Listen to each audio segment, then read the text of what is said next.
আসসালামু আলাইকুম ভিউয়ার্স। আজকে রান্না করব দারুণ স্বাদের ফুলকপি আলু দিয়ে রুই মাছের ঝোল। ঘরে রেস্টুরেন্টের ফ্লেভার চান তাহলে রেসিপিটা মন দিয়ে দেখুন।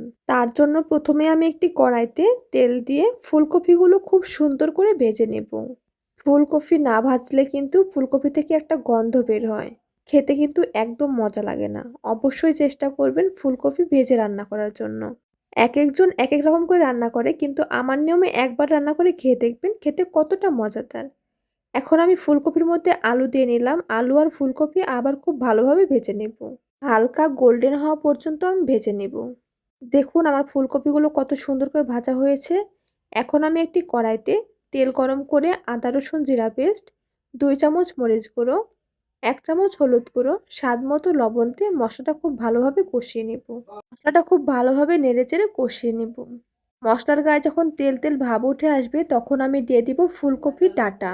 আমি সবার প্রথমে ডাঁটাগুলো খুব ভালোভাবে কষিয়ে নেব, নয়তো ডাঁটাগুলো সিদ্ধ হয় না। অনেকেই আছে ফুলকপির ডাঁটা খায় না, তারা স্কিপ করতে পারেন। কিন্তু অনেকেই আছে পছন্দ করে, তারা এইভাবে রান্না করবেন। ফুলকপির ডাঁটাগুলো কষানোর জন্য আমি এখানে অল্প পরিমাণে পানি অ্যাড করেছি। পানি দিয়ে খুব ভালোভাবে ফুলকপির ডাঁটাগুলো কষিয়ে নেব। কষানো হয়ে গেলে আমি এখানে ভেজে রাখা ফুলকপি আর আলুগুলো দিয়ে দেব। এখন আমি সবগুলো খুব ভালোভাবে নেড়েচেড়ে কষিয়ে নেব। কষানোর জন্য আমি এখানে সামান্য পরিমাণে পানি অ্যাড করব।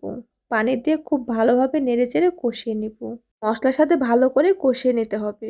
এতে সবজি মশলার ফ্লেভার একদম ভেতর পর্যন্ত ঢুকে যাবে। দেখুন আমার সবজিটা কত সুন্দর করে কষানো হয়েছে। এখন আমি দিয়ে দিব পরিমাণ মতো পানি। পানি দিয়ে খুব ভালোভাবে নেড়েচেড়ে ঢাকনা দিয়ে ঢেকে দিব। এইভাবে আমি আরও বেশ কিছুক্ষণ রান্না করে নেব। এরপরে ঢাকনাটি খুলে মাছ দিয়ে দিব। আমি আজকে রুই মাছ দিয়ে ফুলকপি রান্না করছি। ঢেকে দিয়ে সবজি নরম হওয়া পর্যন্ত রান্না করে নেব। ঝোলটা ফুটে উঠে দারুণ একটা গন্ধ আসবে।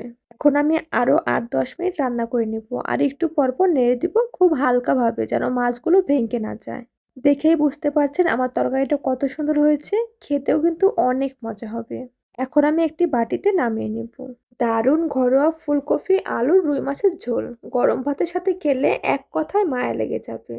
দেখতেও কিন্তু অনেক লোভনীয় লাগছে, খেতেও কিন্তু ভীষণ মজা লাগবে। আজকের ভিডিওটা কেমন লাগলো অবশ্যই কমেন্টে জানাবেন। আর ভিডিওটা ভালো লাগলে অবশ্যই লাইক কমেন্ট শেয়ার করে পাশে থাকবেন। সবাই ভালো থাকবেন। আল্লাহ হাফেজ।